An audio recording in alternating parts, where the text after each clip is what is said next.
Et si je te disais qu'en moins d'une heure, tu peux créer ta propre application de messagerie instantanée et voir les messages s'afficher en temps réel sans recharger la page. Aujourd'hui, on va construire ensemble une app de chat en temps réel de A à Z en utilisant Spring Boot, Teamleaf et Vanilla.js. Mais avant de plonger dans le code, il faut comprendre le cœur de cette application, les WebSockets. Contrairement au traditionnel modèle HTTP où le navigateur doit envoyer une requête pour obtenir des données, les WebSockets permettent de maintenir une connexion ouverte et bidirectionnelle entre le client et le serveur. Résultat, le serveur peut envoyer des données au client instantanément sans que le client ait besoin de demander à chaque fois. C'est rapide, efficace et parfait pour les applications de messagerie où chaque milliseconde compte. Avant de commencer, pense bien à liker cette vidéo pour pouvoir y revenir plus tard et surtout abonne-toi pour ne rien rater de mes prochains tutoriels. Dans cette vidéo, nous allons donc commencer par créer nos entités repositories et services pour gérer les messages des utilisateurs, configurer le serveur WebSocket dans Spring Boot pour permettre la communication en temps réel, implémenter les contrôleurs aussi bien côté API que côté page web, construire les vues avec Teamleaf pour que nos utilisateurs puissent discuter en temps réel, connecter notre front-end au serveur via Sock.js et enfin tester notre application pour vérifier si tout marche comme prévu. À la fin de cette vidéo, tu auras une application de messagerie entièrement fonctionnelle que tu pourras améliorer ou déployer. Alors prépare ton IDE et on attaque tout de suite. Comme d'habitude, pour commencer, on va créer un nouveau projet Spring Boot. Donc du coup ici j'ai appelé mon projet Chat App.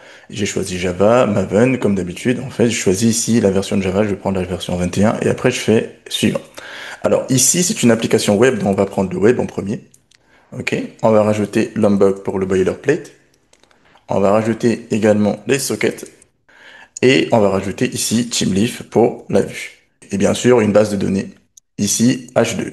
On va rajouter H2 et ensuite on va rajouter JPA pour communiquer avec notre base de données. On va faire créer.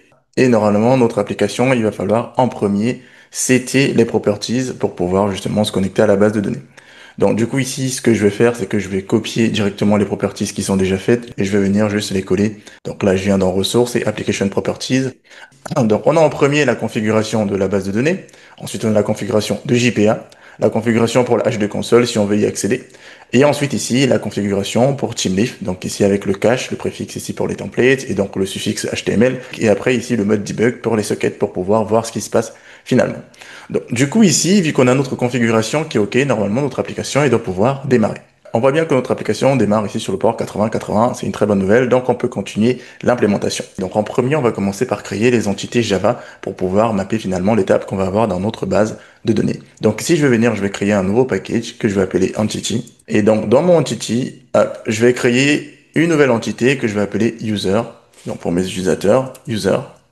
Et je vais ajouter ici. Je commence par annoter avec entity bien sûr pour dire que c'est une entité de ma base de données. Alors ici, je vais changer le nom de la table pour mettre users avec un S. Et donc ici, je vais rajouter mon data de Lombok et également mes constructeurs. Donc ici, hop, all args et le no args. Donc ici, je peux venir ici et je fais mon ID. Ok, je définis que c'est une valeur générée, generated value. Et donc ici, je mets en stratégie identity. Et donc là, je peux faire mon private lang ID. Donc maintenant, ce que je vais faire, c'est définir du coup le username. On va juste rentrer un username pour pouvoir accéder au chat. Donc on va pas mettre une sécurité accrue avec un mot de passe et tout ça.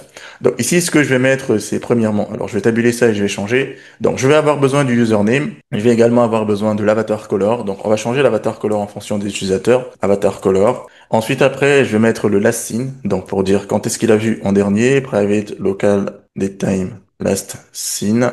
Ensuite ici, est-ce qu'il est en ligne ou pas? Donc on va mettre un private boolean pour déterminer si l'utilisateur est en ligne, donc is online. Et donc bien sûr un utilisateur peut envoyer un ou plusieurs messages, donc on va définir la relation avec l'entité message. Pour l'instant on n'a pas encore l'entité message, donc on va créer l'entité message et ensuite on va définir du coup la relation.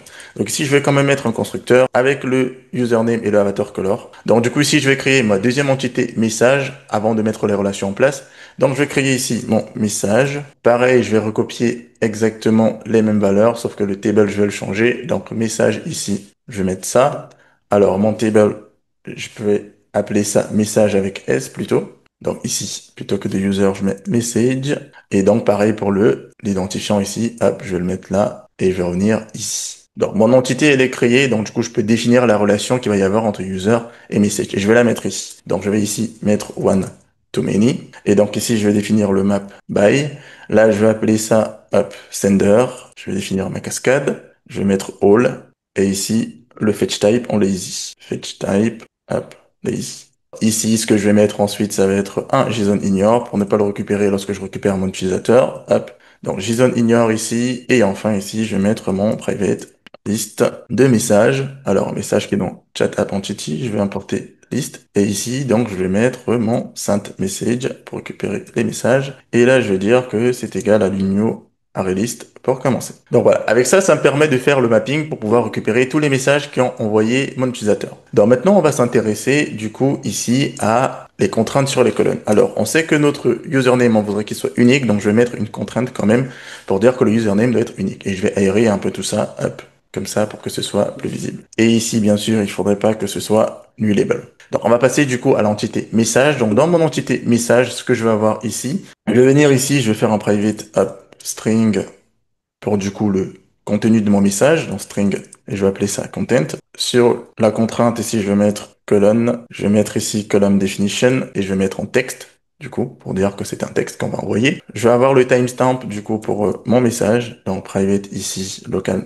date time, pour le timestamp. Et ensuite ici, définir la relation avec le sender. Donc ici, vous avez vu, on a défini une relation one-to-many, donc ici, on va faire la même chose, on va définir la relation ici en many-to-one.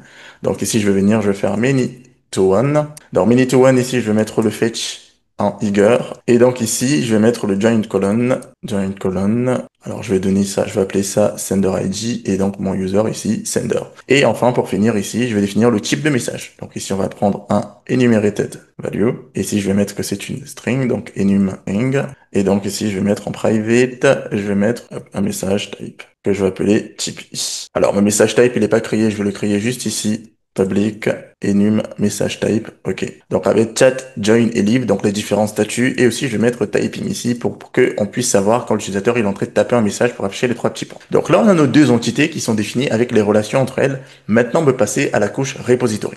Donc si je veux venir, je vais créer un nouveau package que je vais appeler repository, hop, repository. Et je vais commencer par le user repository. Donc ici, new, je mets Java class, c'est une interface, et je mets un user repository.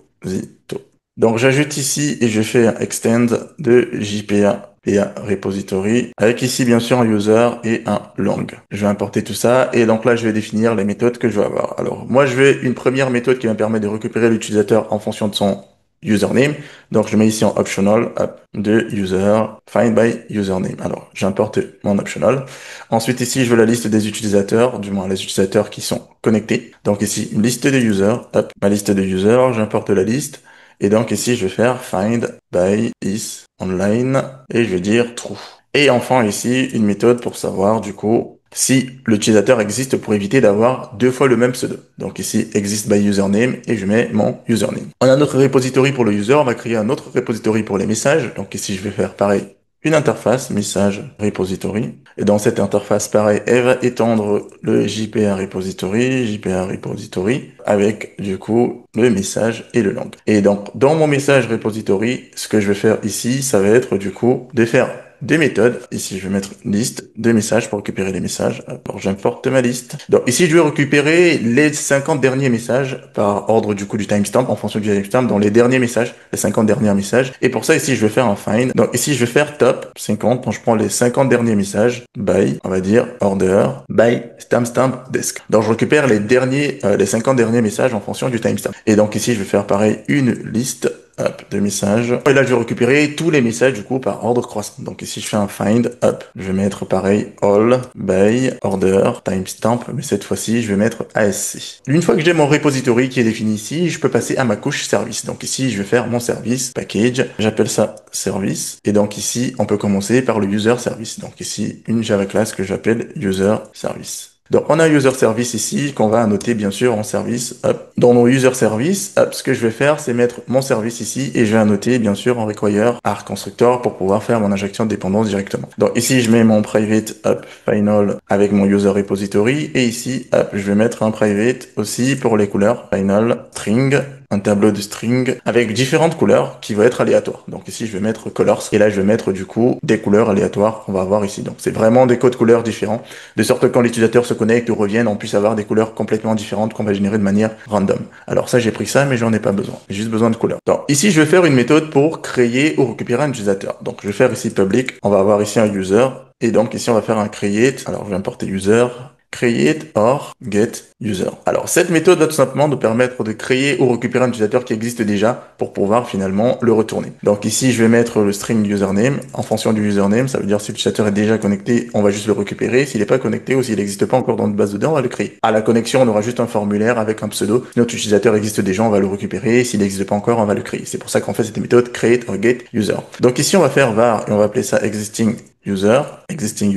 Donc ici, on va prendre le user repository et on va faire un find by username. Alors, si notre utilisateur existe déjà, donc on va faire un test ici. Donc, si notre utilisateur existe déjà, nous, on va pas faire exactement pareil. Ce qu'on va faire ici, c'est qu'on va premièrement récupérer cet utilisateur. Donc, on va dire ici user, égale ici à existing user.get. Comme ça, on récupère l'utilisateur. On va dire qu'il est en ligne. Donc, du coup, user.set is online. Ça veut dire qu'il a essayé de se connecter. On va mettre true. Et donc, ici, ce qu'on va dire, c'est il est online. Et ensuite, ce qu'on va faire ici, c'est du coup définir aussi son last in. Donc on va dire user.last, set last in, et on va mettre un local datetime now. Donc ici on peut faire un return à la fin ici de user.save. Donc on va mettre à jour ces informations ici. Donc si ce n'est pas le cas ici, ce qu'on va faire, c'est venir là, on va faire un var, on va faire un random color, et donc dans notre random color, ce qu'on va faire ici, c'est colors. On va prendre notre tableau de couleurs. On va récupérer un index qui est généré random. Ici je vais renew random. Ici je vais mettre random. Là, je vais prendre next int. Et donc, ici, je vais juste mettre la taille de mon tableau. Donc, color.length. Donc, ça va me récupérer une couleur random. Donc, ici, je vais faire un var new user. Et je vais donc le créer avec son username et la couleur random que j'aurai générée. Et enfin, ici, une fois que j'ai fait ça, je vais définir qu'il est online. Donc, ici, je vais faire new user, set online. Et à la fin, je peux tout simplement retourner ici mon utilisateur qui a été sauvegardé. Ensuite, ici, on va créer une autre méthode pour récupérer en fonction du username par rapport à notre repository. Donc, ici, public, ici, user find by username. Notre find by username, on met le username et on appelle juste le repository pour faire le find by username. Et si on le trouve pas, on retourne nul tout simplement. Alors, ensuite, on va récupérer tous les utilisateurs qui sont connectés. Donc, ici, on va faire public. On va appeler ça liste de user. On va dire find online user. Donc moi, plutôt que de find, je vais appeler ça get online user et pas find all. Et dans mon get online user, ce que je vais faire, c'est tout simplement appeler mon repository et retourner du coup tous les utilisateurs qui sont connectés. Donc avec le online à true. On va continuer avec une méthode pour déconnecter notre utilisateur. Donc pour dire que l'autre utilisateur, il a quitté la conversation. Lorsqu'il va quitter la conversation, on doit pouvoir dire que notre utilisateur a quitté la conversation. Donc ici, on va faire un public qui va retourner en void. Et donc ici, set user offline. Et donc ici, on dit juste que notre utilisateur est offline et donc on met à jour ici dans notre repository, comme ça quand on récupère les utilisateurs, après on sait effectivement que notre utilisateur il s'est déconnecté. Et enfin ici, un dernier pour déterminer si l'utilisateur existe en fonction du username pour éviter d'avoir les doubles. Et donc ici, voilà, on détermine si notre utilisateur existe déjà. S'il n'existe pas encore, on peut finalement enregistrer le nouvel utilisateur. Donc on va continuer avec le service message. Donc ici, message service. Donc bien sûr ici, on a note avec service. Et donc ici, on a note avec require constructor pour notre injection de dépendance. Donc dans notre service, on va injecter notre repository, private final message repository, qu'on appelle message repository. Ici, on va écrire une méthode pour sauvegarder un message public. Ici, on va mettre message, public message, et ici, on va mettre save message. J'importe mon message ici. Et donc ici, je vais mettre message, message. Et donc ici, j'appelle juste mon message repository. Ensuite, ici, une méthode pour récupérer tous les messages. Donc ici, private list de messages. J'importe ici. Je vais faire un get all message. Et donc ici, j'appelle mon repository. Et enfin, une méthode ici pour récupérer les messages récents. Et donc ici, j'appelle mon find by top 50 by timestamp. Une fois qu'on a terminé avec la couche service, on peut enfin commencer la configuration de notre serveur WebSocket. Donc pour ça ici, on va créer un nouveau package config pour la configuration de notre WebSocket. Ici, on va venir ici, on va mettre un package qu'on va appeler config. Et là-dedans, on va créer une nouvelle classe qu'on va appeler WebSocket config. Donc WebSocket config. Donc ici, on va bien annoter avec configuration. Et donc ici, on va aussi annoter avec un enable WebSocket message broker. Alors le message broker va tout simplement nous permettre de définir des canaux sur lesquels on pourra envoyer des messages, diffuser des messages différents suivant les channels qu'on aura définis. Donc ici, je vais mettre un enable WebSocket message broker. Ensuite ici, là, je vais implement le WebSocket message broker. Donc WebSocket ici, on va chercher message broker configureur. Donc là, ça va me permettre ensuite de pouvoir override certaines méthodes. Donc vous pouvez regarder le WebSocket ici pour voir les différentes méthodes qui sont là-dedans. Nous, on va juste utiliser le stamp endpoint et le configure message broker pour pouvoir finalement les customiser. Donc ici, nous, on va faire un override de notre méthode public ici void de configure message broker. Ici, nous on va prendre un message broker registry. Hop, on va l'importer directement ici. Alors, ce qu'on fait ici avec le enable simple broker, c'est tout simplement dire ici en fait que le préfixe qu'on va utiliser pour tous nos brokers, ça va être topic. Et en fait ici, on va dire ici que application destination prefix, bah, pour notre application, on va toujours utiliser app. Donc ça, c'est vraiment une configuration simple et basique. Donc on va également faire un override ici du stamp endpoint. Le stamp, vous allez voir un peu plus tard, ce sera pour le client JavaScript qu'on va utiliser pour pouvoir finalement se connecter à notre serveur WebSocket. Donc ici, ce que je vais faire, c'est que je vais mettre un public void. Ici, je vais faire register stamp endpoint. Alors moi, pareil, ici, je vais tout simplement directement importer, hop, comme ça, avec mon registry. Et donc ici, dans le registry, ce que je vais juste faire, c'est définir le endpoint que je vais utiliser pour finalement me connecter à mon serveur WebSocket. Donc si je fais registry et je vais faire add, je vais faire un add endpoint. Le add endpoint ici, je vais définir généralement c'est /ws. Et ici, on définit avec with sock.js parce que finalement, on va utiliser du JavaScript pour se connecter à notre serveur WebSocket. Et on utilisera du coup ce endpoint avec WS pour finalement se connecter. Donc ici, j'ai comme ça défini ma configuration pour mes WebSockets. Après, je vais utiliser le stamp client pour pouvoir me connecter. On va voir ça un peu plus tard lorsqu'on va faire le front avec JavaScript. Donc là, j'ai ma configuration WebSocket. Ensuite, ici, il va me falloir du coup un event listener. L'event listener pour me dire pour les différents événements qui vont arriver. Par exemple, lorsqu'on va quitter le chat, lorsqu'on va rejoindre le chat, c'est là que je vais définir du coup tous ces événements. Donc ici, je vais faire une nouvelle classe ici pour ma configuration que je vais appeler WebSocket Event Listener. Et donc là, pareil, je vais annoter avec configuration, hop. Et ici, je vais faire l'injection dépendante. Donc je vais mettre du require ag constructor. Alors ici, qu'est-ce que je vais injecter? Je vais utiliser tout simplement mon user service. Donc vous allez voir pourquoi. Private, final, ici, user service, et ici, user service. Ici, je vais aussi injecter du coup private, ici, final, hop, un simple message sending operation, ok, que je vais appeler messaging template. Donc ici, hop, je vais mettre un event listener, et donc je vais appeler ma méthode public, ici, void. Ici, on va handle du coup finalement la déconnexion. Donc on va faire handle pour pouvoir gérer quand les utilisateurs ils vont se déconnecter et finalement dire que notre utilisateur il est parti, et donc on va laisser un message pour dire que notre utilisateur il a quitté la conversation. Donc ici, je vais mettre WebSocket, hop, je vais mettre disconnect listener, comme ça. Et ici, je vais tout simplement mettre un session disconnect event, hop, session disconnect event, que je vais appeler event. Donc, je prends l'événement qui est arrivé. Alors, pour aussi finalement gérer la connexion ou la déconnexion, c'est vous qui choisissez. Là, moi, j'ai pris juste l'option de handle quand l'utilisateur, il va se déconnecter. Donc ici, je vais faire un var, hop, que je vais appeler ici header accessor. Le header accessor, en fait, il va me permettre de finalement récupérer le message. Donc ici, je vais faire un stamp, vu qu'on utilise stamp client, donc je vais faire un stamp header accessor, et donc je vais récupérer le message à partir de mon événement de déconnexion. Simplement, ce qu'on va faire ici, c'est récupérer finalement tous les headers, dont les caractéristiques du message qu'on va stocker dans header accessor ici pour pouvoir y accéder un peu plus tard.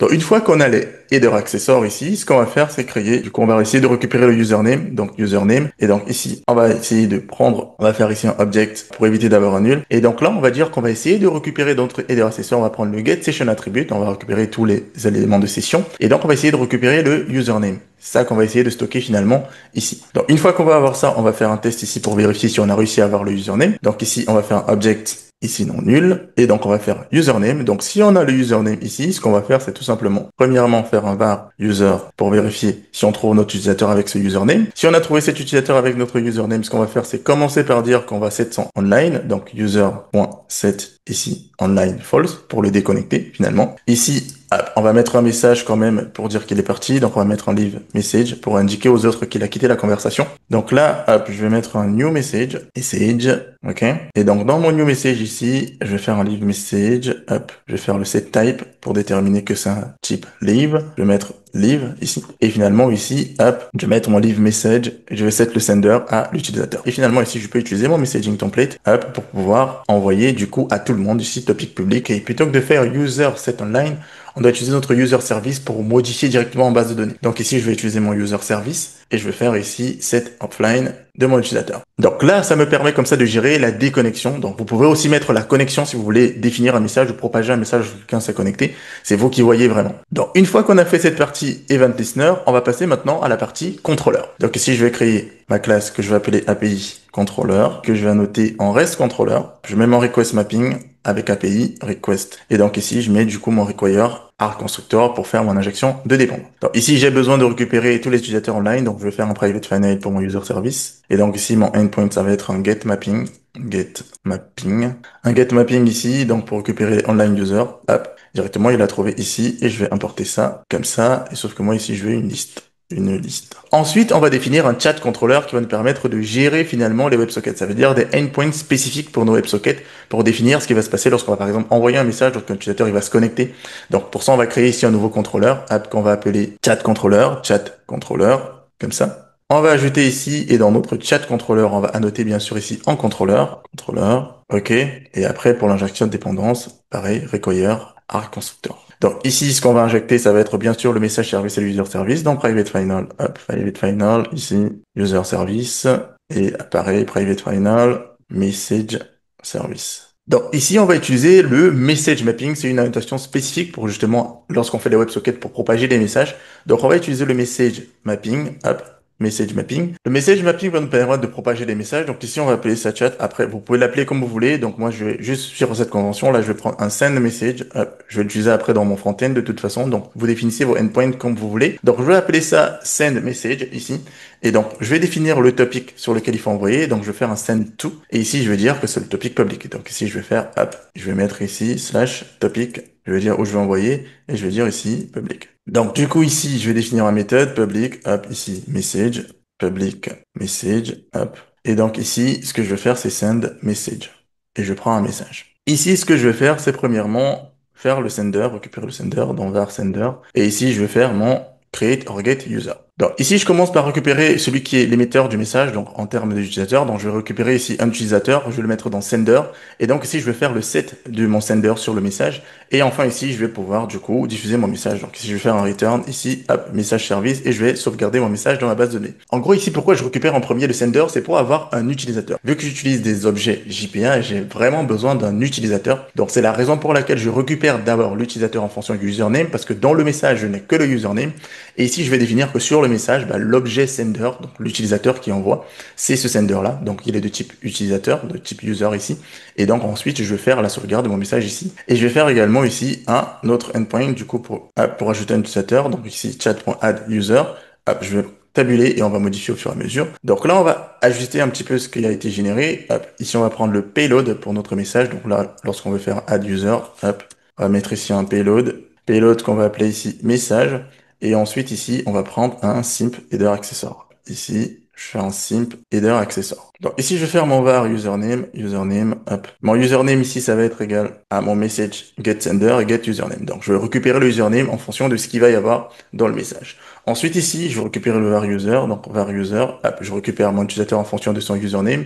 Une fois que j'ai récupéré mon utilisateur en fonction de son username, sur le message, je vais faire pareil, le set sender, message, je vais faire ici, hop, set sender, et je mets mon user ici. Dans mon header accessor, je vais rajouter finalement ici le username. Parce que rappelez-vous, lorsqu'on a fait le disconnect, on utilisait le username dans le header accessor. Donc ici, je vais faire un object up. Pareil, pour éviter que ce soit nul, je mets un require non nul. Et donc, je fais header accessor, je fais session attribute et je vais mettre le username. Donc, dans les session attributes de mon header accessor, je vais mettre du coup le username. Comme ça, lorsque je vais faire la déconnexion, je l'aurai directement.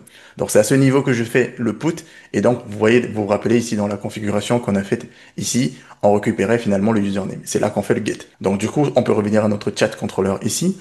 Et à la fin, ici, lorsqu'on a fait ça, on a juste à return notre message. Maintenant, pour pouvoir notifier les autres utilisateurs, qu'un utilisateur en particulier est en train de taper son message, on va faire un autre message mapping ici. Hop, message mapping. On va pas prendre le chat live, mais on va prendre un chat typing. Hop. Le live, on l'a déjà implémenté dans le WebSocket Event Listener, donc ici, on va prendre juste le typing. Alors, le typing ici, pour pouvoir notifier les autres utilisateurs qu'un utilisateur est en train de taper son message, pour avoir les trois petits points qu'on va avoir, par exemple, sur une messagerie classique. Donc, je l'envoie à tout le monde, et pareil, ici, je vais prendre le payload avec le message, et là, je vais juste retourner le message. Donc, en gros, mon utilisateur sera en train de taper, finalement, je vais envoyer directement pour dire, ah, il y a quelqu'un qui est en train de taper, comme ça, tous les autres vont avoir les trois petits points pour savoir qu'un utilisateur en particulier est en train de taper son message. Donc là, voilà pour notre chat controller qui va finalement récupérer tous les événements qu'on va avoir, donc l'envoi de messages, l'ajout d'utilisateur et le typing ici, nos messages type, et il va du coup les envoyer sur le topic public à tout le monde. Donc maintenant ici, on va faire notre contrôleur web pour la partie TeamLeaf, pour la partie visuelle, et donc ici, on va créer un nouveau contrôleur qu'on va appeler web controller. Donc ici, je vais prendre mon web controller, hop, contrôleur, et ici, je vais l'ajouter. Donc ici, je vais mettre un contrôleur, hop, contrôleur, comme ça. Et pareil pour l'injection de dépendance, je vais mettre mon require arc constructeur. Donc pareil ici, je vais avoir besoin du user service et du message service. Hop, je peux les copier directement ici, ce sera plus simple. Hop, et je les mets ici dedans. Premièrement, lorsqu'on arrive à l'accueil, on va directement afficher la vue avec du coup notre chat room pour dire rentre ton pseudo pour pouvoir te connecter. Donc ici, on va faire notre get mapping, hop, contrôleur, hop, contrôleur. Et ici, je vais l'ajouter. Donc ici, je vais mettre mon web controller, hop, contrôleur, comme ça. Et pareil pour l'injection de dépendance, je vais mettre mon require arc constructeur. Donc pareil ici, je vais avoir besoin du user service et du message service. Hop, je peux les copier directement ici, ce sera plus simple. Hop, et je les mets ici dedans. Premièrement, lorsqu'on arrive à l'accueil, on va directement afficher la vue avec du coup notre chat room pour dire rentre ton pseudo pour pouvoir te connecter. Donc ici, on va faire notre get mapping, get pour le slash, hop. Lorsqu'on arrive à l'accueil, on retourne tout simplement notre index.html qu'on va définir tout à l'heure. Ensuite, pour le join, on va faire un post mapping ici, hop. Lorsqu'un utilisateur va rejoindre du coup la discussion, on va faire un join. Donc pour le join ici, on va faire un public, hop, et on va appeler ça string join. Et ensuite ici, on va pouvoir déterminer ce qu'on veut faire. Dans notre join, pour pouvoir join, du coup, on va prendre des paramètres, donc notamment le pseudo. Donc ici, on va prendre le username et ensuite ici, on va prendre les redirect attributes pour pouvoir finalement rajouter les éléments et rediriger notre utilisateur lorsqu'il va faire le join. On va commencer par vérifier que notre username n'est pas nul. Donc ici, je vais faire object is nul. Alors il me propose, alors je vais pas faire blanc ici. Ce que moi je vais faire, c'est plutôt faire un trim, hop, et ici empty. Ici empty. Donc je vérifie du coup que c'est pas vide. Donc si c'est vide ici, ce que je fais, c'est redirect attribute et je mets un error. Donc je vais dire ici qu'il y a une erreur qui s'est produite dans username cannot be empty. Comme ça, l'utilisateur il va renseigner. Et à la fin ici, j'ai juste à faire le redirect pour le ramener ici à la page d'accueil. Alors ici, finalement, si tout s'est bien passé, moi j'aurais juste à rajouter mes attributs dans redirect attribute ici. Donc je vais faire un add flash attribute. Et donc ici, hop, moi je vais mettre le username. Je vais pas mettre un success. Je vais mettre le username et je vais mettre le username de la personne. On va prendre ici username, hop, point trim. Donc, je vais passer le username directement ici dans mon join. Donc, lorsque je vais essayer de rejoindre la conversation, je vérifie si le username n'est pas nul. Et si le username n'est pas nul, bah, du coup, je rajoute le username dans mes flash attributes. Et finalement, ici, je fais mon return, hop, redirect, chat. Donc, je redirige vers le chat. Sauf que cette fois-ci, je vais bien récupérer son username. Donc, je vais mettre ici username pour pouvoir l'avoir de l'autre côté. Et donc, ici, je vais mettre, hop, ici, username. Donc, comme ça, je pourrais le récupérer. Ici, maintenant, on va faire le get mapping de chat. Donc, ici, get mapping. Si vous n'êtes pas familier avec TeamLeaf et du coup les web controllers, je vous invite vraiment à regarder le tutoriel que j'ai fait dédié sur TeamLeaf pour bien comprendre comment ça marche. Donc ici, moi, je prends mon chat. Moi, j'ai besoin du request param ici, donc je fais un request param username. Il faut que ce soit exactement mon username, et donc ici, je peux prendre ça en string, ici, username. Donc j'ai mon username ici, mais je vais prendre également un modèle ici et modèle. Alors ce modèle va me permettre de pré-remplir ma vue. Donc ici, je vais importer mon modèle de Spring Framework 8. Alors, une fois que j'ai mon modèle, alors ici, ce que je vais faire, ça va être du coup de vérifier en premier, pareil, si c'est empty. Donc ici, c'est la même vérification que j'ai fait tout à l'heure. Donc je vais juste la copier-coller. Hop. Si mon username est nul ou alors c'est vide, bah, je redirige à la page d'accueil. Mais si on essaye de taper directement l'URL et qu'on accède à chat, si on n'a pas l'username, bah, on redirige vers la page d'accueil. C'est pour ça qu'on fait cette vérification. Donc ensuite, ici, hop, on va faire un var user pour récupérer l'autre utilisateur. Donc ici, on va prendre notre user service. On va faire le create or get avec le username. Ensuite, ici, on va récupérer les messages, messages, tous les récents messages. Messages, on va mettre message service. On va récupérer get all messages, donc récupérer tous les messages. Et ensuite, ici, on va faire pareil, notre online user pour récupérer tous les utilisateurs dans online. On va prendre notre online users pour récupérer tous les utilisateurs qui sont connectés. Comme ça, on pourra savoir, par exemple, le nombre de personnes qui sont connectées. Maintenant, on va les rajouter dans notre modèle ici. Donc, au modèle ici, hop, on va rajouter notre user, qu'on va appeler current user, hop, current user, dans l'utilisateur qui sera connecté. Hop. Ensuite, on va faire un modèle attribut, on va ajouter les messages. On va également ajouter ici les online user. Donc, avec ça, ce sont des variables qu'on va finalement utiliser dans notre vue. Et ici, on a juste à retourner le nom de la vue ici, qui est chat. Donc là, voici notre contrôleur TeamLeaf. Maintenant, il va nous rester à créer les vues. Pour nos vues, on va donc venir dans le dossier ressources ici et dans template, on va pouvoir créer notre index.html en premier. Donc index.html. Et pareil, c'est une structure que je vais prendre, que j'ai déjà faite, hop, ici, et que je vais coller. Et on va voir un petit peu ce que ça fait. Donc en gros, ici, je vais importer Bootstrap pour pouvoir faire du style. OK? Et Fanthausen pour mes icônes. Et ici, je rajoute un petit style perso. Ici, c'est du CSS, donc rien de nouveau là-dedans. Et de toute façon, vous aurez accès au repo. Donc ici, juste une petite vue simple avec du coup notre formulaire pour notre join qui va être capté par notre web controller ici. Alors pour erreur, au cas où on va avoir des erreurs directement ici. Et donc ici notre join, donc pareil ici. Et à la fin ici, je vais juste importer le JS de Bootstrap aussi. Je vous propose de regarder ce que ça donne, histoire qu'on puisse avoir un aperçu quand même de ce à quoi ça ressemble. Donc, on va aller sur notre localhost 8080 et le lancer ici, app, et on voit bien ici qu'on a notre chat room. Donc, en gros, ici, il faut rentrer son username pour rejoindre le chat, tout simplement. Il n'y a pas de mécanisme de vérification avec un mot de passe. Donc, c'est un chat public. Donc, ici, je vais arrêter mon application et on va passer, du coup, à l'implémentation de la vue, du coup, pour notre chat. Alors, pour notre chat, ici, on va commencer par mettre en place, du coup, la partie HTML. Alors, pour la partie HTML, c'est pareil. J'ai fait un HTML qui est déjà bien défini ici, hop, que je vais venir juste coller. Alors, chat.html. et on va voir un petit peu ce que ça fait. Donc ici, je veux le coller. Alors dans mon chat HTML, il est un peu plus fournir, c'est normal parce qu'il va y avoir la partie où on va avoir les messages, on va avoir un peu plus d'interaction. Donc du coup, en premier, on va avoir une sidebar, du coup, lorsqu'on va se connecter. Donc en gros, ici, vous allez voir, il y a la sidebar pour dire le nombre d'utilisateurs connectés. On a le online user avec le count ici qui va être bien défini. Donc on va avoir ici, on va pouvoir récupérer qui est connecté, on va pouvoir récupérer la première lettre d'utilisateur. Donc vous allez voir directement dans la vue ce que ça donne. Donc c'est du HTML classique. Il y a des méthodes qui sont pas encore implémentées, comme ici vous voyez le live chat qu'on va faire dans du JavaScript. Et donc ici, pareil, on va récupérer tous les messages qu'on a mis, donc les messages ici, qu'on a définis dans notre contrôleur ici. Donc lorsqu'on va avoir notre get mapping, ici on a passé du coup les current user, le message online user, on va les utiliser directement ici dans notre vue. Vous allez le voir, donc existing message, on va les placer ici en fonction de qui est envoyé directement avec les senders.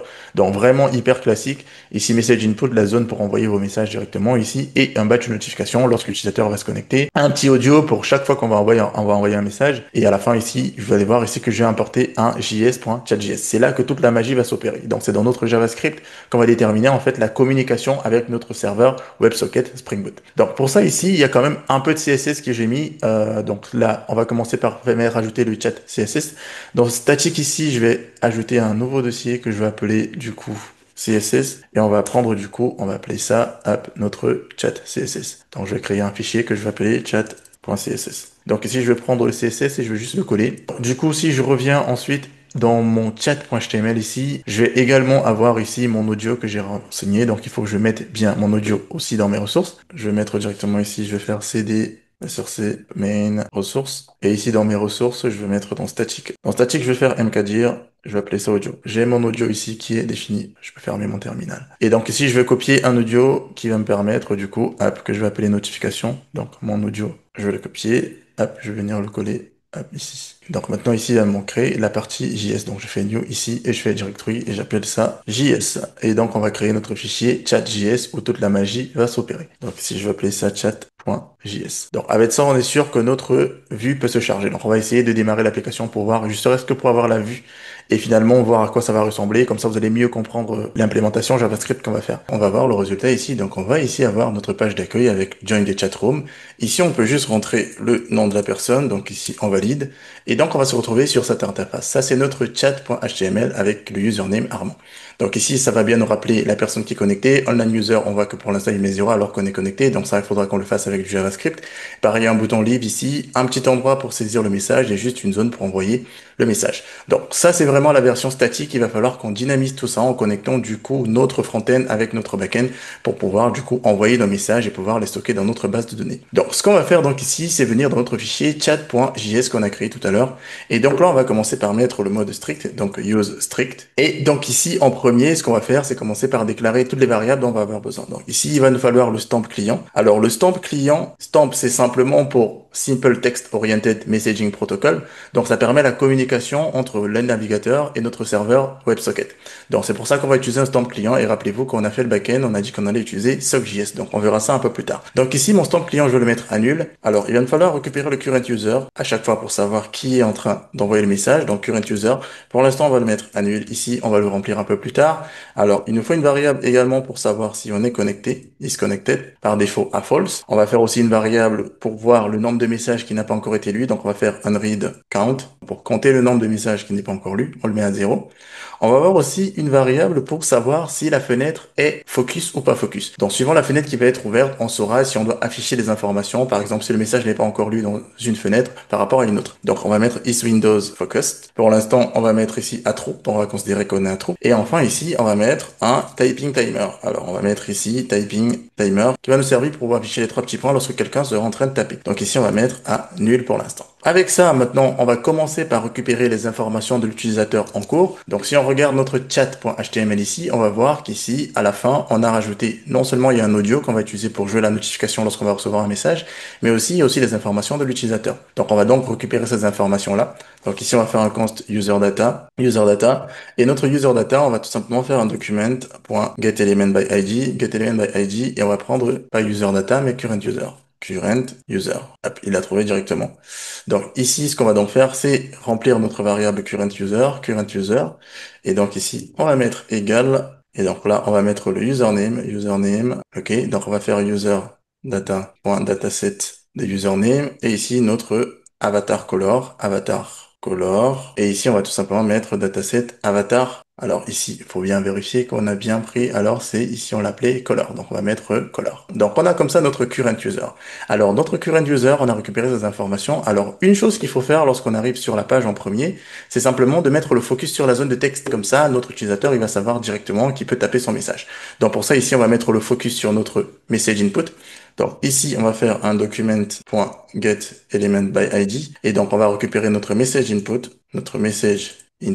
et donc on va lui mettre le focus. Comme ça, lorsqu'on arrive sur la page, on est directement sur le champ et on est prêt à taper. On va maintenant gérer le focus par rapport aux fenêtres. Donc pour pouvoir dire que lorsqu'on va quitter la fenêtre, on va enlever le focus, donc on va changer notre variable Windows Focused et lorsqu'on va revenir sur une fenêtre, du coup, on va mettre à true. Donc ici, ce qu'on va faire, c'est revenir là, et donc on va faire Windows.addEventListener. Donc lorsqu'on va avoir le focus, lorsqu'une fenêtre va avoir le focus, ce qu'on va faire tout simplement, c'est changer notre variable ici, isWindowsFocus, et la mettre à true.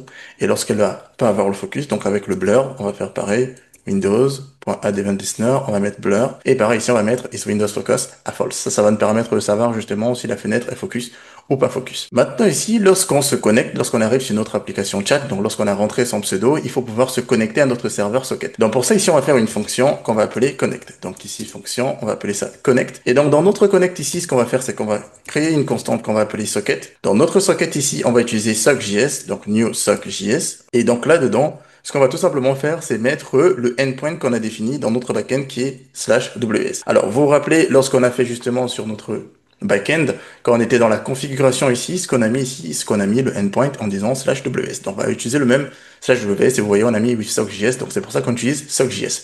Donc, si je reviens ici, ça va donc me créer ma socket. Et donc ici, je vais utiliser mon stamp client, hop, mon stamp client ici. Et là, je vais tout simplement mettre stamp, ok. Donc, on va utiliser notre socket ici, on va mettre stamp over. Et ici, on va mettre notre socket. Ça va nous permettre de récupérer la socket qui sera connectée. Et donc ici, pour connecter stamp, tout simplement, ce qu'on va faire ici, c'est stamp client.connect. Et donc dans le connect ici, ce qu'on va dire, c'est qu'on va passer un objet vide. Et donc ensuite ici, on va mettre unconnected. Donc une méthode qui va être appelée si la connexion a été établie. Et une méthode qui va être appelée si on a eu du coup une erreur. Donc un on error. Ça, c'est la fonction qui va nous permettre de nous connecter. Donc ici, on peut appeler notre fonction connect. Mais pour que ça fonctionne, il va nous falloir implémenter le unconnected et le on error. Donc, on va commencer par le onError. Alors, on va faire function, on va mettre onError. OK, on va prendre l'erreur ici. Et donc, dans le cas où il va y avoir une erreur, on va tout simplement faire un console.log. Mettre un peu plus que l'erreur ici. Donc, ici, on va dire, hop, called not connect to WebSocket server. Et ici, on va juste glisser notre erreur. Ça fait en sorte que lorsqu'il va y avoir une erreur, il va exécuter cette méthode, il va mettre qu'il n'arrive pas à se connecter au serveur WebSocket. Maintenant, on va implémenter la méthode onConnected. Alors, ici, on va faire function, hop, et donc ici, on va mettre onConnected. On va mettre unconnected, qui va s'exécuter lorsque on sera connecté. Et donc, pour l'instant, ici, on va juste mettre un console.log et on va vérifier que ça fonctionne correctement. Donc, je mets ici console.log. Connection, on va mettre ici connection, hop, established. Donc, avec ça, on va juste redémarrer notre application ici et on va vérifier si ça fonctionne correctement. OK. Donc ici, on va ouvrir, hop, on va revenir à la page d'accueil, notre localhost 80, hop, ici. Et donc, on va ouvrir notre inspecteur pour vérifier si on a bien nos consoles.log. Donc ici, je vais vérifier. Et donc là, je vais mettre ici Armand. Donc ici, je vais avoir l'opening WebSocket. Je vois bien ici que je me suis connecté et j'ai bien ici à la fin mon connection established. Donc ma connexion fonctionne correctement. On peut continuer par la suite. Donc, je vais revenir ici et je vais arrêter mon serveur, hop, comme ça. Et donc là, on va implémenter du coup ce qui doit se passer lorsqu'on est connecté. Alors, rappelez-vous, on a une variable ici qui détermine si on est connecté. Donc, on va tout simplement ici, ensuite mettre notre isConnected à true. Et ensuite ici, ce qu'on va faire, c'est qu'on va simplement souscrire au topic public. Alors, vous vous rappelez que dans notre contrôleur, on a créé des topics, on a créé un topic public. Donc ici, on va utiliser stamp client, hop, client. On va faire un subscribe pour pouvoir envoyer les messages sur le canal public. Et donc ici, on va mettre la même URL. Donc ici, ça va être /topic. Et ici, public. Avec ça, ici, ça va nous permettre du coup de souscrire à ce channel-là. Et donc ici, ce qu'on va mettre, c'est une méthode de callback, donc un message receive. Donc ça veut dire à chaque fois qu'on va recevoir un message receive ici, cette méthode va s'exécuter. Donc pour l'instant, on va la garder, on va l'implémenter un peu plus tard. Et donc ici, ce qu'on va faire, c'est qu'on va tout simplement envoyer notre username à notre serveur WebSocket. Donc pour pouvoir faire le add user. Donc rappelez-vous, dans notre chat contrôleur ici, on a notre chat add user. Donc une fois qu'on s'est connecté, il faut qu'on puisse ajouter notre utilisateur et dire qu'on a un nouvel utilisateur sur notre application.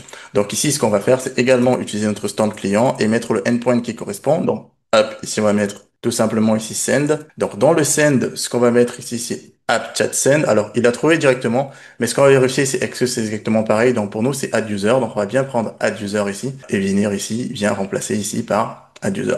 Alors, vous allez remarquer ici qu'il y a un app. C'est tout simplement ce qu'on a défini lorsqu'on faisait notre configuration ici. On a utilisé un préfixe pour dire que notre application, on va utiliser /app. C'est la raison pour laquelle ici, on va mettre notre /app avant de mettre notre endpoint qui est dans le chat controller. Et donc ici, on fait un Strikify ensuite avec un objet qui va constituer en fait notre message. Donc si on regarde notre chat controller, ce qu'il attend, c'est un message. Et un message, on se rappelle ici, un message, il doit avoir du coup un contenu, un timestamp, un sender à minima et donc un message type. Donc, on se rend compte ici qu'on a juste besoin du username et du type de message pour pouvoir catégoriser ce que c'est.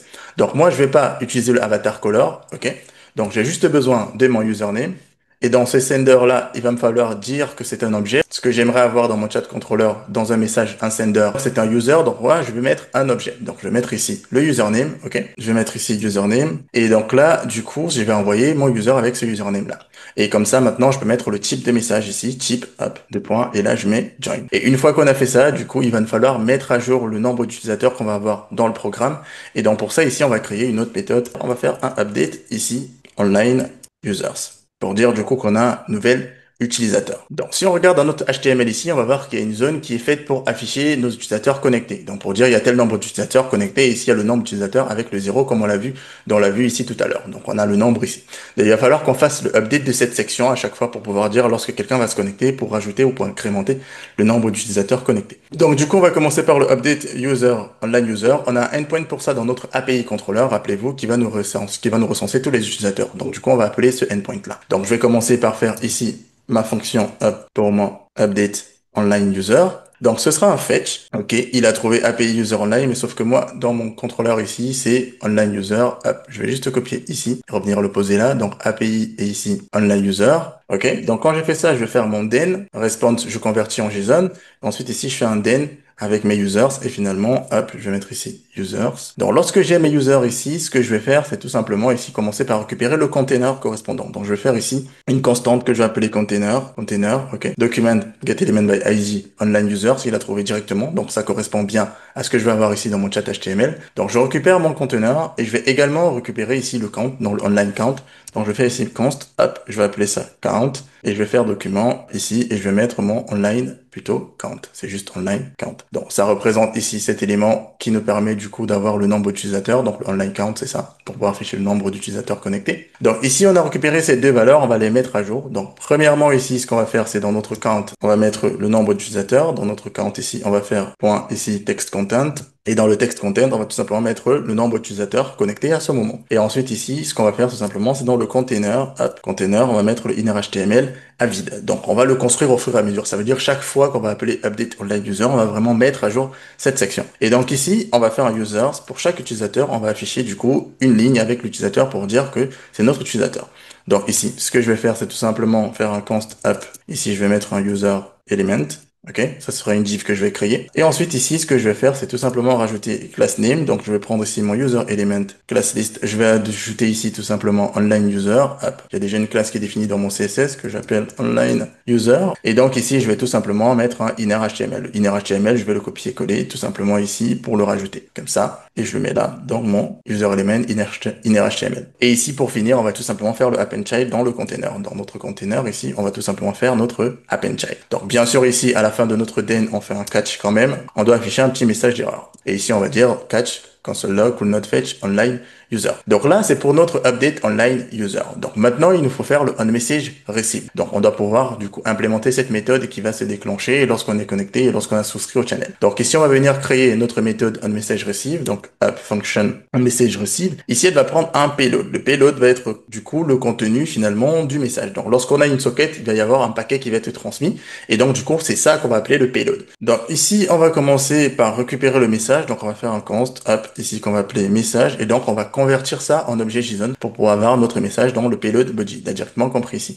Et donc, vu qu'on fait le onMessage receive, en fonction du type de message, on va afficher par exemple le message dans la discussion. S'il vient de rejoindre la conversation, on doit afficher un petit message pour dire il vient de rejoindre la conversation.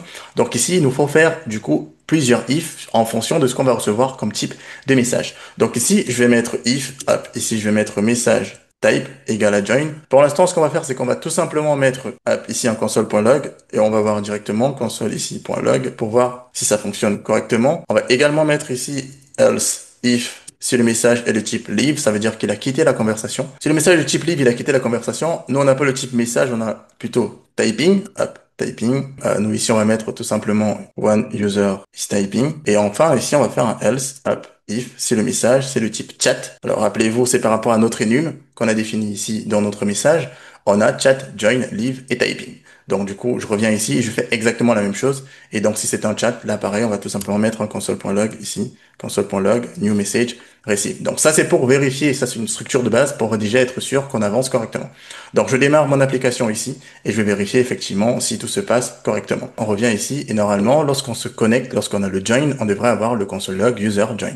Donc ici, ce qu'on va faire, c'est qu'on va mettre tout simplement ici Armand, hop, et on va faire un join. Alors ici, on n'a pas notre join, ça veut dire que le message n'est pas correctement parti. Donc on va essayer de démarrer ça en mode debug pour voir si effectivement notre chat controller a été hité avec notre connect. Alors on va remonter sur notre connect ici. Donc on en voit bien ici. Ok, on va vérifier notre chat controller. Hop, on va mettre un point d'arrêt. Et donc du coup ici, on va redémarrer. On va revenir là et tout simplement, on va relancer. Alors ici, ce qui se passe, c'est qu'on voit bien ici que dans notre message, on a nul, nul, nul et notre sender est nul. Alors qu'on va bien sûr faire du coup un get sender. Donc effectivement, il y a un problème parce que dans ce qu'on envoie, on ne met pas le sender. Donc ce qu'on va faire tout simplement ici, c'est revenir dans notre chat.js. C'est pour ça que c'est important de tester au fur et à mesure. Donc ici, je vois que je passe plutôt username alors que moi j'ai besoin de sender parce que c'est un message.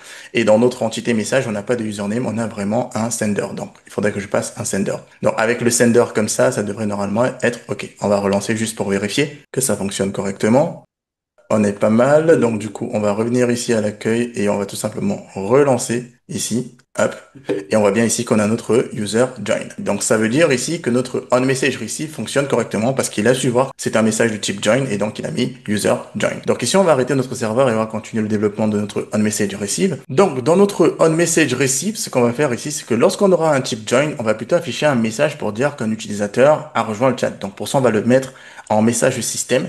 Donc ici, ce que je vais faire, c'est que je vais créer une méthode. On va mettre show system message pour dire en fait que notre utilisateur, il a rejoint le chat. Donc ici, je vais prendre ça, join the chat, et ici, moi, je vais rajouter un autre paramètre ici pour l'icône que je vais afficher. Donc je vais mettre ici user app plus. Donc ça, c'est pour l'icône que je vais ajouter avec font awesome. Et pareil, quand il va quitter aussi, je vais mettre un show system message pour dire qu'il a quitté le chat. Donc ici, je vais revenir que de mettre join the chat. Je vais mettre ici left the chat.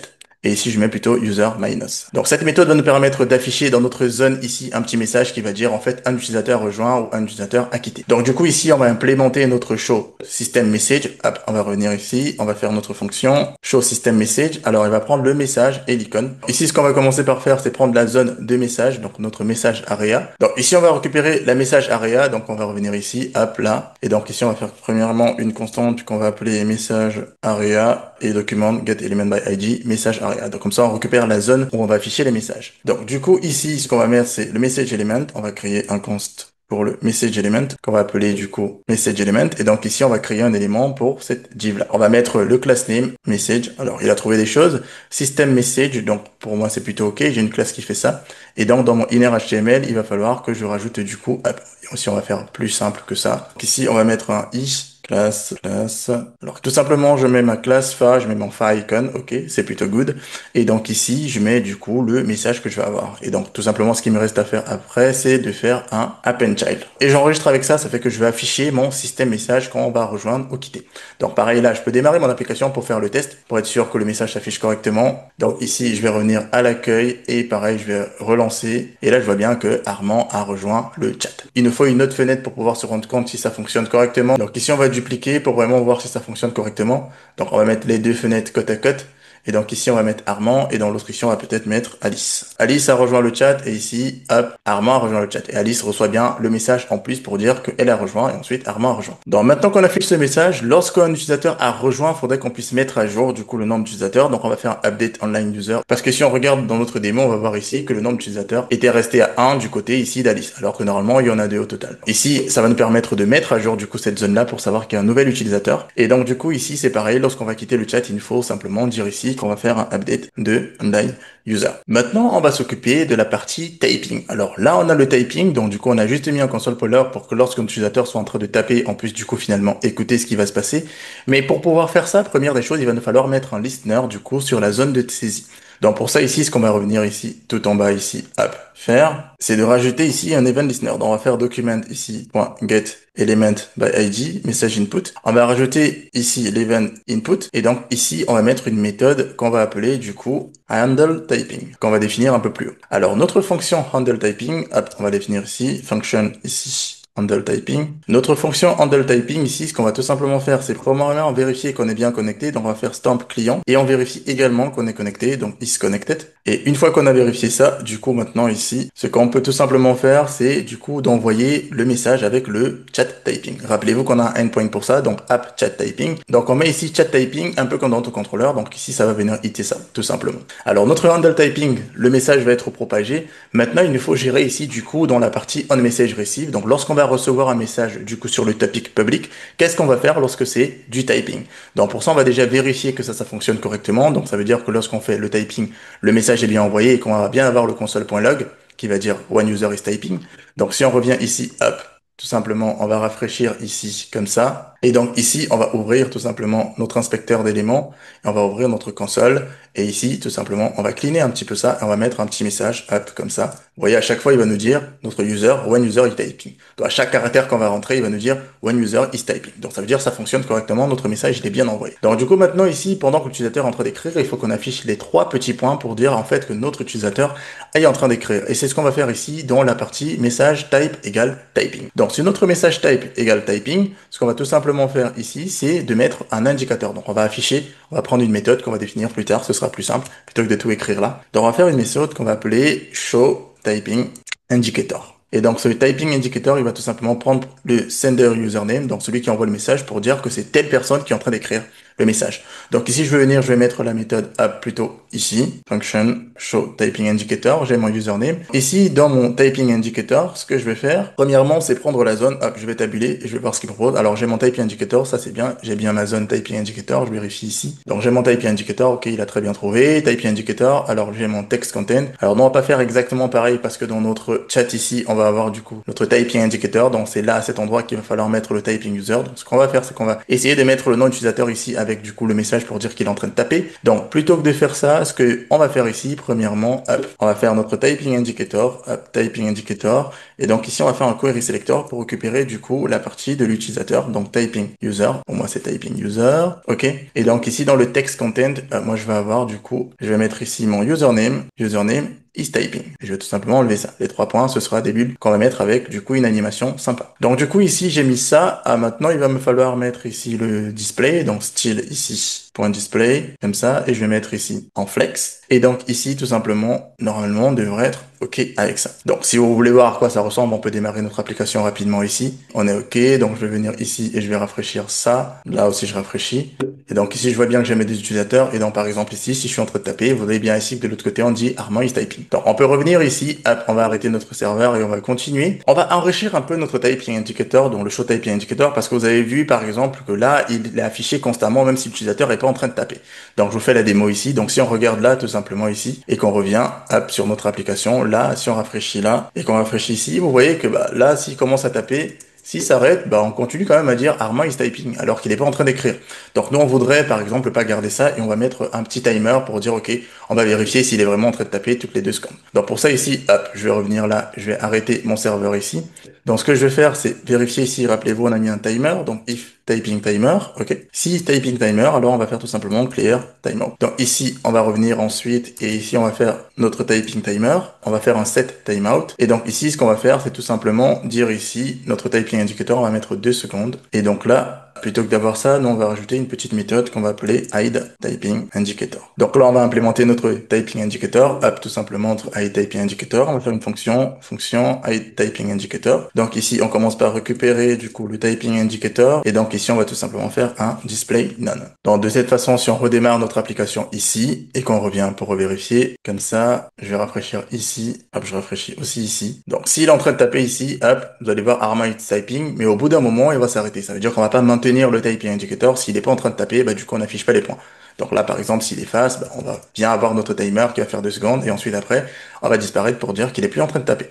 Donc là, ça fonctionne correctement. Donc on va passer enfin à la suite qui va être du coup notre onMessage receive lorsqu'on va avoir un chat, donc un vrai message. Il va nous falloir construire du coup dans la zone des messages pour dire que cette personne elle a envoyé le message. Donc ici maintenant c'est notre dernier cas avec notre chat ici.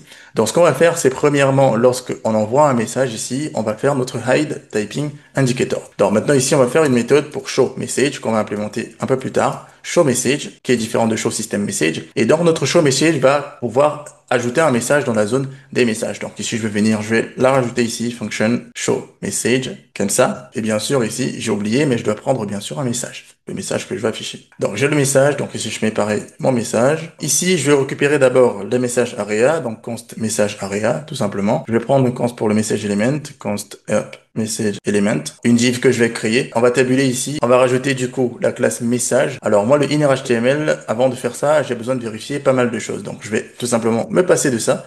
Ce que je vais faire en premier, c'est vérifier que c'est pas l'utilisateur en cours qui a envoyé le message. Donc premièrement ici, ce que je vais faire, c'est vérifier ici si le message sender username c'est égal à l'utilisateur courant.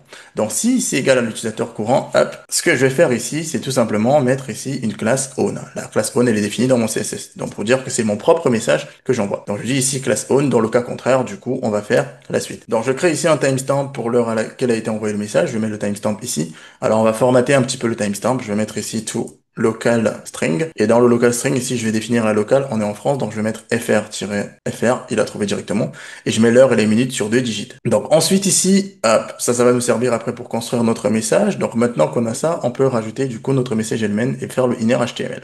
Donc je vais prendre directement le HTML ici. Je vais venir le coller là, sur notre message element. Et ici, on va avoir un escape HTML qu'on va implémenter tout de suite. Et lorsqu'on a fini ici, il nous faut tout simplement mettre ici un append child sur notre message area, app message area, et on fait notre append child. Donc, on va faire notre escape HTML, cette méthode ici. On va l'implémenter, function escape HTML. Dans notre escape HTML ici, je vais prendre tout simplement mon unsafe. Et donc ici, ce que je vais faire, c'est tout simplement, je vais faire un const div pour créer un élément, ok. Ensuite ici, je vais faire ma div.text content. Je vais mettre du coup ma valeur unsafe qui est le HTML ici. Et donc ici, ce que je vais mettre tout simplement, ça va être ici de retourner return up div inner HTML, tout simplement. C'est pour échapper le HTML. Avec ça, normalement, j'ai construit mon message et j'ai affiché un message ici dans ma zone de message. Pour pouvoir tester que ça fonctionne correctement lorsque j'envoie un message, il faut bien sûr que je mette un event listener, du coup, sur le submit, le bouton submit lorsque j'envoie le message. Donc, pour ça, ici, ce qu'on va faire, c'est revenir tout en bas ici, on va mettre document, up, document.getElement, message form, et donc, lorsqu'on va faire le submit ici, ce qu'on va mettre ici, up, on va créer notre méthode qui va s'appeler, du coup, send message. Notre send message ici va s'exécuter, donc, du coup, on va créer notre fonction send message. On va faire function ici, send message. Notre send message ici, on va commencer par faire un prevent default. Lorsqu'on a fait notre prevent default ici, maintenant, il nous faut récupérer le message, du coup, et pouvoir l'envoyer, donc récupérer la valeur du message de l'input. Donc, ce qu'on va faire ici, c'est premièrement const app. Ici, on va mettre message content. Et dans notre message content, ici, on va prendre input. On va faire la value directement. Donc, on récupère la valeur de l'input. Et donc, on va tout simplement mettre un trim ici, hop, trim, comme ça. Et ici, avant d'envoyer le message, on va commencer par vérifier qu'on est bien connecté. Donc, on va vérifier if. Premièrement, on va vérifier sur le message content. On va vérifier aussi également, hop, ici, stamp client, hop. Ici, donc, ce que je peux faire maintenant, c'est ici faire un const, hop, pour mon chat message. Donc, le chat message, je vais construire tout simplement un message. Ici, je vais mettre le sender avec juste le username. Je vais mettre le content ici. Ça va être le message content. OK. Et donc, ici, je vais mettre le type ici en. Et ensuite, ici, ce que je vais faire, c'est tout simplement envoyer ça sur le stamp client. Donc, stamp client ici, je vais faire un send de send message. Donc, pour bien vérifier, du coup, votre chat controller ici, je fais le stringify de mon message. Je peux tout simplement vider mon champ. Je vais faire ici document getElementById pour le message input et je vais vider le champ ici. Et donc, ici, je peux faire le hide typing indicator. Donc là, ça me permet d'envoyer mon message sur le topic public. Comme ça, lorsque je vais l'envoyer, ma fonction onMessageReceive qu'on a définie ici, tout en haut, va s'exécuter et finalement, on va afficher notre message. Donc, on va commencer par tester ça et vérifier que ça fonctionne correctement. Donc, on va revenir ici, hop, on va rafraîchir là, on va rafraîchir aussi là. Et donc ici, on va commencer à envoyer un message, par exemple, hello. Donc, on voit bien ici qu'on a envoyé le message hello en disant ici Armand a envoyé hello, d'accord? Donc, ça s'affiche de ce côté à droite. Et ici, chez elle, ça s'affiche ici en disant, Armand a envoyé hello. Et elle peut répondre ici, hi. Et donc, pareil, j'ai mon message qui est propagé. Donc là, on a vraiment une transmission de message qui se fait. Et là, on est plutôt pas mal. On a le nom d'utilisateur qui est OK. Donc, on va peut-être un peu rajouter, on va essayer de peaufiner ça et d'améliorer ça en disant, par exemple, qu'on a reçu un message en mettant des petites notifications et peut-être un petit son pour pouvoir dire finalement qu'on a reçu une notification. Donc pour ça ici, ce qu'on va faire, c'est qu'on va revenir arrêter notre serveur. Dans le chat, à ce niveau, normalement, il est terminé. Mais là, on va rajouter quelques fonctionnalités en plus pour rendre ça un peu plus intéressant. Donc on va rajouter une notification avec un son pour dire un utilisateur a envoyé le message et aussi un petit bandeau pour vous permettre de savoir que vous avez reçu un nouveau message. On va revenir ici, donc lorsque c'est un chat, pour afficher une notification, on va faire tout simplement ici, on va vérifier, donc est-ce que la fenêtre est focus, donc ici, is Windows focus. Donc pour les autres fenêtres, donc pour ceux qui n'auront pas envoyé le message, on va effectuer du coup, on va mettre une petite sonnerie et on va faire des petits changements. Si c'est pas la fenêtre active, ok, on va vérifier ici que le message.senderUsername, c'est pas le current user. Et donc ici, ce qu'on va faire, c'est qu'on va appeler une méthode qu'on va appeler showNotification. Donc pour afficher un petit bandeau, showNotification. Et dans notre showNotification, ici, on va tout simplement mettre app new message from, on met le nom de la personne. Et ici, on va implémenter notre showNotification function showNotification. Ici, ce qu'on va tout simplement faire dans notre showNotification, on va faire ici, on va récupérer le badge. Donc on va faire badge. Dans notre badge ici, app, c'est notification badge. On peut le regarder ici, app, dans notre HTML. Je peux voir que j'ai un badge ici, notification badge dans mon HTML. Donc ce que je vais faire ici, c'est tout simplement récupérer mon badge. Ce que je vais faire ici, c'est const app du coup pour mon texte. Et donc ici, je vais faire notification text. Je récupère ça aussi. Là, ensuite, ce que je vais faire, c'est mon texte.text content. Je vais mettre mon message. Et ici, je vais faire un badge, faire mon display en bloc. Et donc ici, pour que la notification puisse disparaître au bout d'un moment, on va tout simplement faire un set timeout. Et donc ici, on va faire badge display none. Et donc ici, on va tout simplement rajouter 5 secondes. Donc au bout de 5 secondes, le badge doit disparaître. Donc ça, pareil, on peut tester pour vérifier si ça fonctionne correctement. On redémarre notre application ici. On se rend ici, on va rafraîchir là, hop, on va perdre les messages parce que du coup, notre base de données est en mémoire. Donc du coup, ici, si je mets un message, je fais hello, je vais avoir mon petit badge qui va dire, vous avez un nouveau message de Armand. Donc ça, c'est plutôt cool, c'est une petite fonctionnalité qui est bien. On va accompagner ça avec un petit son quand même, vous voyez que ça a disparu au bout de 5 secondes. Donc on va accompagner ça d'un petit son ici, hop, pour qu'on puisse avoir du coup la notification correctement. On va revenir dans notre onMessage receive, hop, on va revenir là. Donc lorsqu'on a fait le show notification, on va faire un play, hop, je mets un point virgule ici, on va faire un play notification, hop, notification sound. Donc cette méthode play notification sound, on va tout simplement la créer ici, function, hop, play notification sound. Alors dans notre HTML ici, on a mis un petit son, donc vous voyez ici on a le message sound, donc on va le récupérer, on va juste faire un play dessus. Donc on va faire notre const audio et on va faire égal à document.get app notification sound pour nous l'appeler message sound. Donc ici on vient on colle là. Ici on récupère le message sound, on vérifie si on a l'audio. Donc si on a l'audio, hop, tout simplement comme ça. Et ici on fait notre audio.play. Et là ça va nous mettre un petit son. Donc de cette façon, on aura un petit son à jouer lorsque l'on va avoir notre notification. Maintenant pour avoir du coup le nombre de messages non lus dans le document, dans l'onglet. Donc pour avoir le nombre de messages non lus dans l'onglet directement, on va créer une autre méthode ici qui va s'appeler increment unread count. Increment, ici on va mettre notre unread count. Dans notre increment unread count va tout simplement nous permettre du coup d'incrémenter le nombre de messages non lus. Dans notre increment unread count, ici on va le mettre là, on va faire une function. Dans notre increment unread count, ce qu'on va faire c'est tout simplement ici de mettre up unread count en incrémentant. Donc on va incrémenter ici. On va faire notre badge. Const ici on va mettre un badge, notre unread count. Donc pour pouvoir afficher le nombre de messages non lus, pour dire qu'on a tel nombre de messages non lus. Et ici, du coup, dans notre badge, tout simplement, ici, ce qu'on va faire, hop, je vais tabuler là, hop, on va mettre le nombre de messages non lus dans notre unread count, ici. Et ensuite, ici, tout simplement, ce qu'on va faire, on va faire notre display de notre badge. Ici, ce qu'on va juste faire à la place, c'est faire badge, notre display, on va mettre tout simplement inline block, ici, pour notre badge. Et donc, du coup, ici, on va changer le title de la page, donc document, ici.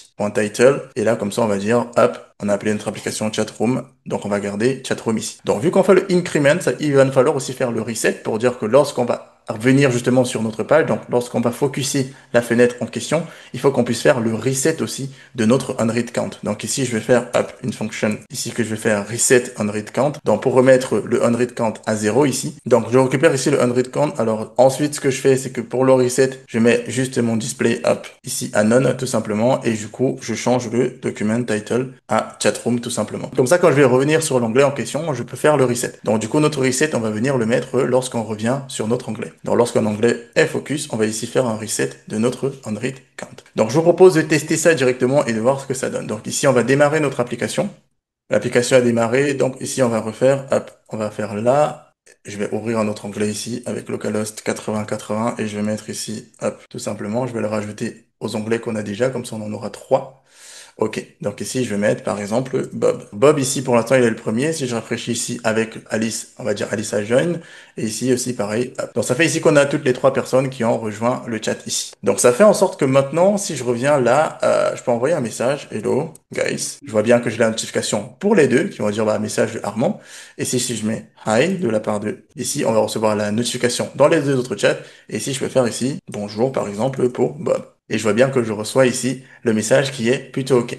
Donc maintenant, hop, pour voir si ça fonctionne correctement, ici je vois que le title a changé. Ça veut dire par exemple que dans la fenêtre de Armand ici, il a bien deux messages non lus. Et si je viens cliquer là-dedans, hop, je vois que j'ai zéro message non lu. C'est pareil ici pour Alice. Si je viens cliquer là, je vois que j'ai zéro message non lu. Donc ça fonctionne plutôt correctement. Donc on va revenir ici et maintenant ce qu'il va nous falloir faire, c'est de pouvoir gérer lorsqu'on va quitter le chat. Parce que si on regarde notre HTML ici, hop, ici on a notre live chat, cette méthode elle n'est pas encore implémentée. Donc lorsqu'on va quitter le chat, il nous faut pouvoir implémenter du coup et se déconnecter avec la socket explicitement pour dire effectivement qu'on a quitté le chat. Donc pour ça ici, ce qu'on va faire, c'est qu'on va créer notre fonction. On va la mettre ici un peu plus bas. Notre fonction live chat, function live chat. Ok, dans notre fonction live chat ici, ce qu'on va faire, c'est vérifier notre stamp client. Est-ce qu'on a notre stamp client et qu'on est connecté? Si on a les deux, bah du coup on va tout simplement faire stamp client, client. Ici on va mettre disconnect. Et quand on fait la déconnexion, on va utiliser notre WebSocket et administrator qu'on avait mis ici, donc qui va nous permettre de mettre notre utilisateur en offline. Donc ici, je vais revenir ici tout simplement dans mon chat. Ça me fait la déconnexion ici et j'ai juste à rediriger mon utilisateur vers l'accueil. Donc ici, je fais Windows.location href et je redirige ici. Donc ça me permet comme ça de faire la déconnexion au chat. Et là, normalement, notre chat, il est complet. Donc si on démarre notre application ici maintenant pour vérifier que tout fonctionne correctement, alors ici, je vais bien me remettre à l'accueil pour tout le monde pour être sûr que du coup, je vais pas avoir de surprise. Donc ici, on va mettre Alice, hop. On va bien qu'Alice a rejoint le chat. On va mettre Bob. On va que Bob a rejoint le chat. On va mettre ici Charlie. Donc ici, je vais faire un peu de place. Hop, comme ça. Donc j'ai chacun des éléments. Donc pareil, ici, on va faire Hi guys. La notification chez les autres, on va mettre ici Hi Alice. Ici, on va mettre Rola, par exemple. Alice. Donc à chaque fois, je vais voir ici, par exemple, qu'Alice, elle a deux messages, un message ici. Donc là, on est plutôt good. Maintenant, on va vérifier que la déconnexion fonctionne correctement. Donc si par exemple ici, Charlie décide de partir, hop, je vois bien que tous les autres sont notifiés que Charlie est parti. Le nombre d'utilisateurs est mis à jour aussi. Donc directement, je peux voir à chaque fois que Charlie est parti. Et si Charlie revient, par exemple, hop, Charlie, comme ça, je vais voir que Charlie a rejoint le chat.